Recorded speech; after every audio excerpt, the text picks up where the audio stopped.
Welcome back to AP European History, Unit 6, Industrialization, and etc.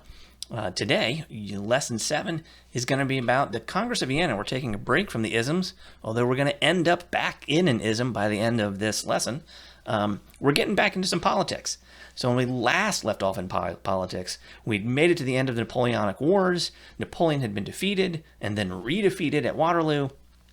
What we didn't get to is the peace settlement. So we're going to talk in depth about the peace settlement called the Congress of Vienna of 1814 to 1815 and what that means for the future of European history, especially in the 19th century. And what we have here are five of the key players in this Congress of Vienna. In the top left is Castlereagh, the English representative there, who will have a tragic end to his life as he takes his own life. In the middle, we have the Kaiser Frederick William III. To the top right is Tsar Alexander I, who at this point was starting to see that he felt that Russia and himself had a holy call to protect Europe and to keep the peace. On the bottom right, you've got the leader of Austria, the Emperor Francis. And in the bottom left, you've got Talleyrand from France. And you would think, well, France lost, so why is he one of the most important people there? In fact, in some measures, the most important person there, because he insisted. He found a way brilliantly to worm his way into the Congress of Vienna and kind of take control of what they talked about. And at one point, will work hard to get the Allies working against each other for the benefit of France. All right, so let's look at these maps. Let's do a little bit of before and after. So on the top left, you have before the French Revolution, the way the world had looked. You have the old thing known as the Holy Roman Empire up here, that old mishmash of hundreds of small states. You have a large kingdom of Poland, and you've got the mishmash of states down in Italy. But after the Congress of Vienna, we're going to see some major changes to these kind of central areas. That you're going to see the Holy Roman Empire is gone. We're going to have a German Confederation instead. We're going to have Austria, which is making its way down into Italy and takes a big chunk of Italy for its own. Poland's going to disappear and become what's sometimes called Congress Poland, controlled fairly directly by the Tsar, because he's going to be the new king of Poland. All right, so one of the important things to remember about Germany itself, because Germany is going to be kind of at the center of all of this, both geographically and politically, is during Napoleon's era, Germany is going to be reorganized by Napoleon completely, and a little bit by the Austrians, a little bit by the Prussians. There's just going to be a complete redrawing of things. And this is oftentimes referred to as German mediatization and secularization, that before 1789, you had these on the left, you have all of these hundreds of tiny little states, some of them ecclesiastical states, that is run directly by bishops and archbishops and things like that. And then on the right, you have a lot less states, just a few dozen, that a lot of those states now go away, that they're going to be consolidated into new leadership under more control. You can see Prussia, the electorate of Brandenburg, is going to be a lot bigger. The blue color is going to get a lot bigger.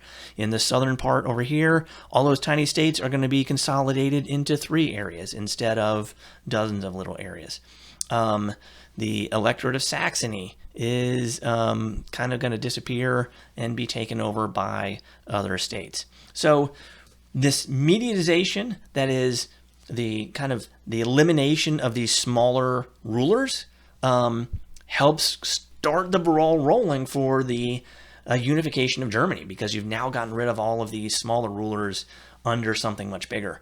And secularization, a lot of those religiously controlled states are going to cease to exist. They'll be put under secular control instead of religious control. Instead of being a bishopric or an archbishopric, it will now be under control of a larger secular control authority.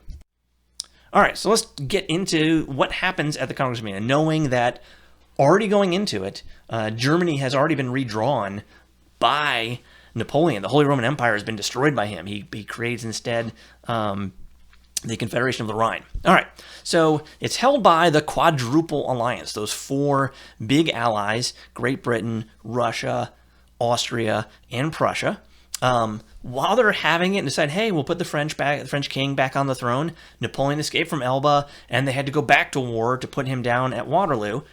And then they got back into the Congress to talk about, well, what are we going to do?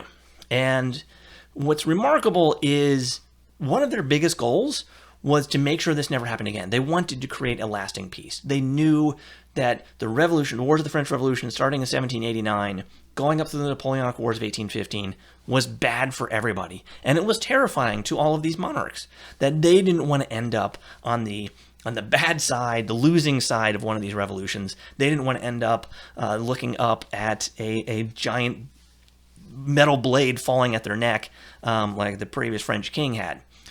So they want to create a lasting peace, but at the same time, they also want to advance their own nation's interests. So going into it, Great Britain, under Robert Castlereagh, was hoping not so much to be involved in the continent of Europe. Great Britain is increasingly resistant to getting involved in the continent, but they have a huge world empire, and their industrial revolution is asking for more raw materials and begging for more markets to sell them in, so they want more bases. They want stuff around the world.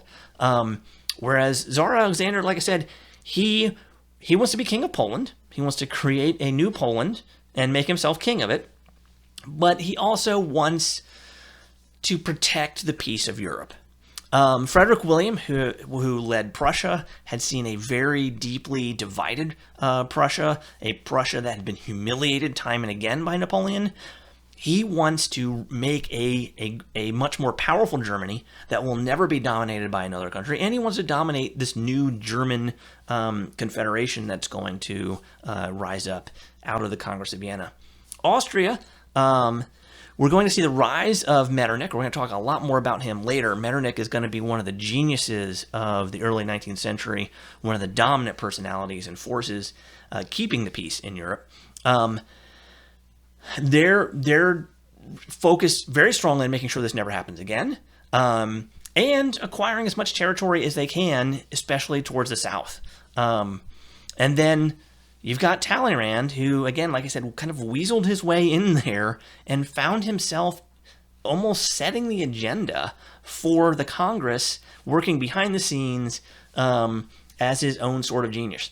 Many of the other smaller states will be invited, included, but frankly, it was really these five who made all the decisions. And it was these five who are the great powers of Europe by this point. All right, so what do they want? What do they need to do? Well, you can see in the illustration that they wanted to balance something. This is a political cartoon called the Political Balance in 1815. During this, you can see the different rulers of different countries kind of trying to balance things off. Their goal is they believe a balance of power will keep a Napoleon from ever happening again. That in other words, you can never let a nation get so powerful that they can dominate the others, that they will be a threat to the others. If every nation knows that the other nations are kind of equal to them, then they're not likely to be aggressive. They're not likely to go out and start invading because they know that the other countries are just as strong as they are. So as part of that, they knew they couldn't humiliate France. If they humiliate France and destroy France, divide it all up, then they will be taken advantage of by Prussia or Austria or Spain. So to restore the French monarchy, to restore France's standing as an important nation of Europe was important to that, but also making sure that no other nation came out of this too strong.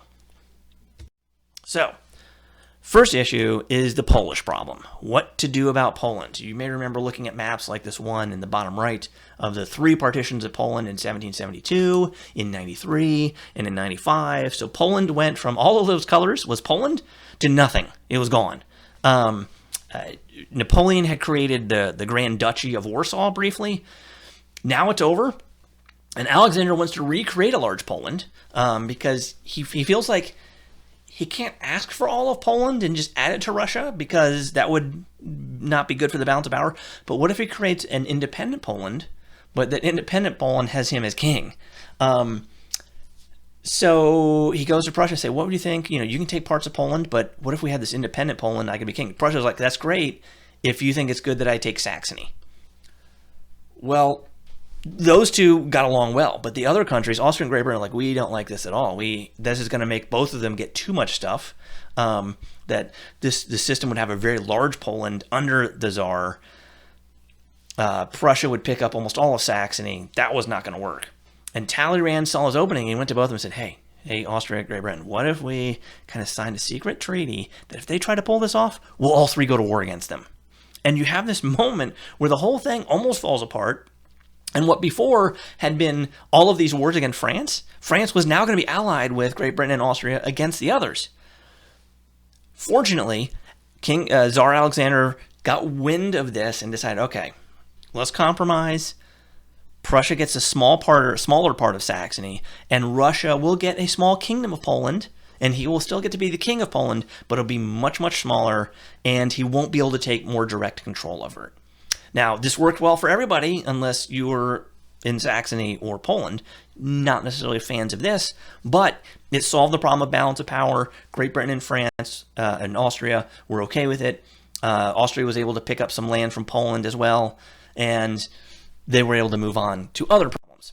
So what else? So we'll look at this on the map in a second, but Netherlands became about twice as large, as they're going to pick up most of Belgium. Belgium will be added and it'll become the Kingdom of Netherlands, and they were seen as a larger nation, more powerful nation, as to help balance that power. Before it was, you've got Belgium, which is kind of under the Habsburgs, and the Netherlands. What if you put that all into one country, and they will serve as a new power, helping balance France and Germany out? The United Kingdom got some outposts and bases like Malta, the island in the Mediterranean. Prussia does gain land, especially in the western parts of Germany, and historians call them the sentinel on the Rhine, that they were seen as the main bulwark against French aggression, that Prussia should be now able to balance off against French power because they're much bigger, have much more lands, much more population. Austria does lose some lands in the north. They give up their claim on Belgium. They're like, okay, Belgium's gone. That can be part of the Netherlands. They've lost some lands in southern Germany, but they're going to gain huge in Italy. They're going to gain lands in Poland, and they're going to gain some lands along the Adriatic. The lands they gain in Italy will be very wealthy lands and will be a very plum prize for them. Next, the Holy Roman Empire, they didn't try to go back to that. Napoleon had just kind of destroyed that and created the Confederation of the Rhine. Instead, they like the idea of a confederation. What about a German confederation? So a German confederation will be created kind of as the successor to the Holy Roman Empire with a Habsburg president. France loses only really what it had gained during the wars, and not much else. They're not going to be stuck with huge reparations. They're not going to stuck losing significant provinces or land. France is not going to be humiliated by this. It's again quite remarkable that they caused 25 years of war, but they weren't losing much from it. And then once they kind of had agreed to all of this, they thought, hey, this could work. And if we keep meeting, whenever there's an issue about territory, who does what, or who's taking which colony, if we meet regularly, we can make sure these wars never happen again. We can hammer things out. We can use the balance of power to make sure that no country is becoming too empowered, and war will be impossible. All right, so once again, to kind of look at the map, to look at the big changes. So we talked about the Habsburgs, the Austrian Habsburgs are going to lose Belgium, and it will be added to the Netherlands here to create the Kingdom of the Netherlands as a new, larger power on the border of both Prussia and France. Prussia picks up lands over here in the west, so they become the sentinel on the Rhine. So now you have Prussia and the Netherlands right there on the French border to kind of stop any French aggression. Austria, yes, they are going to lose Belgium, and they'll lose some states in southern Germany, but they pick up big here in northern Italy, including Venice and Lombardy. These are wealthy regions, populous regions, very productive regions. They're going to gain some lands over here along the Adriatic and some lands over here in Poland. So they're going to end up much bigger, but you can almost see kind of a pivot away from Germany. You're already starting to see that Austria is ceding Germany to Prussian domination as they look towards more of the Mediterranean and the Ottoman threat and the Russian threat. Russia creates their kingdom of Poland over here with the Tsar so he's now Tsar of Russia and King of Poland, but it's not a very large Poland.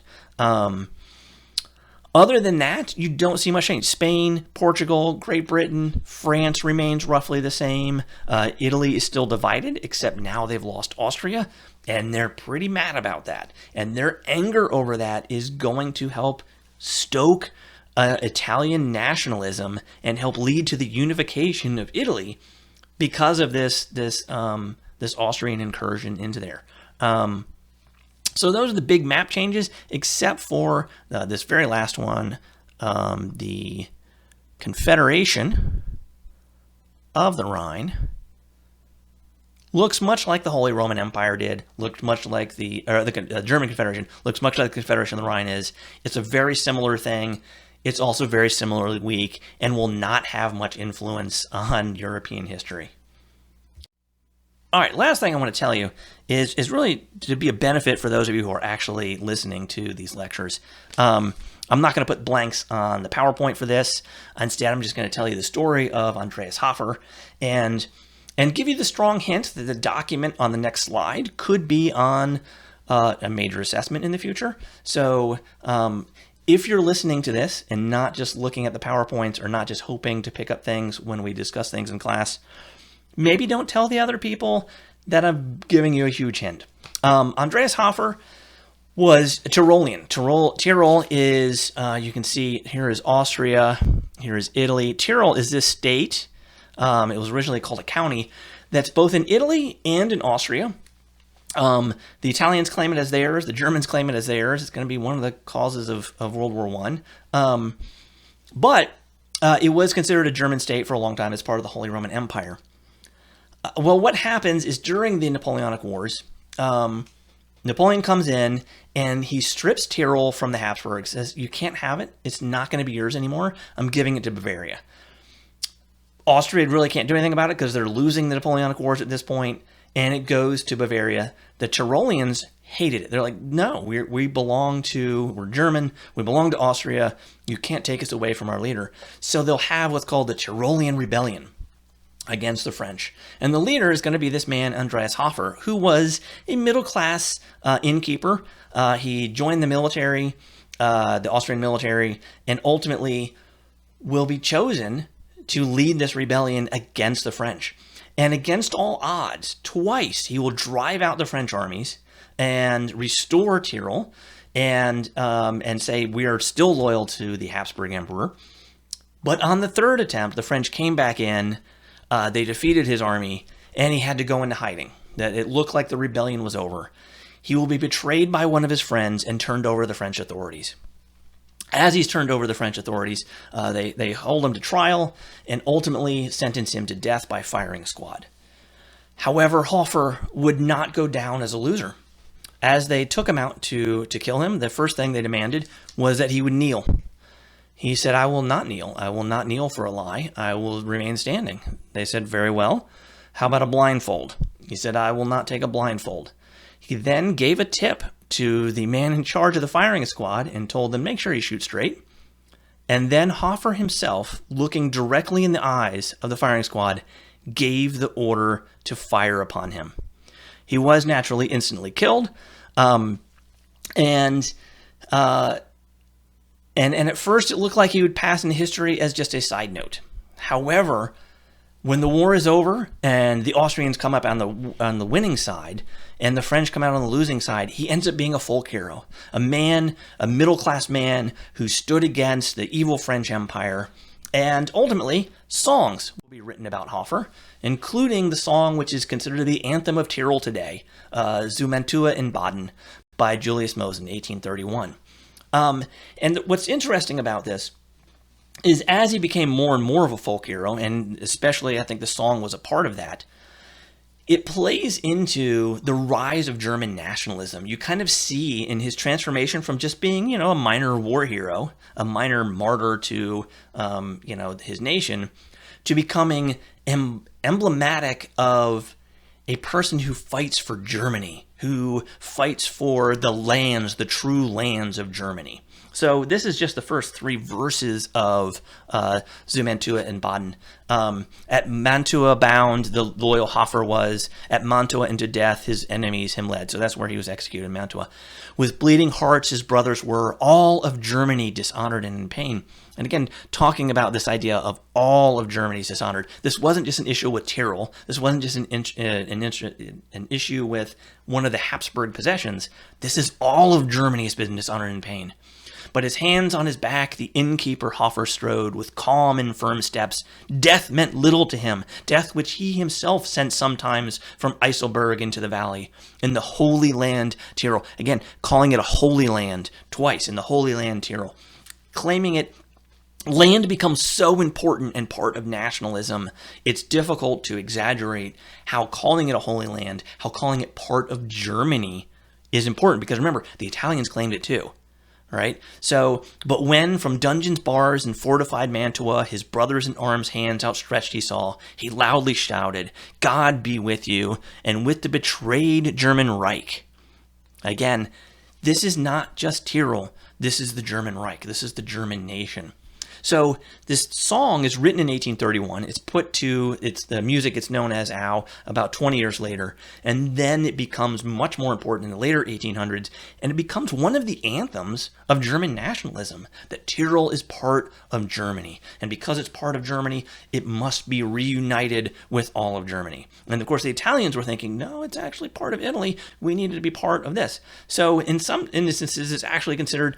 Some people consider it an offensive song today because it associated with German nationalism, a German nationalism that later Adolf Hitler will use to try to expand Germany, to take all of the true German lands.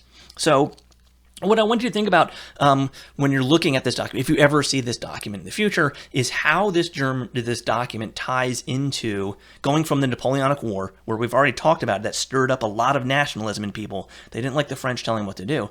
How that's going to lead to things like German unification, German nationalism, and conflicts with other countries over who owns what. All right, so we started with politics, we ended with an ism, nationalism, and we'll see you in the next lesson.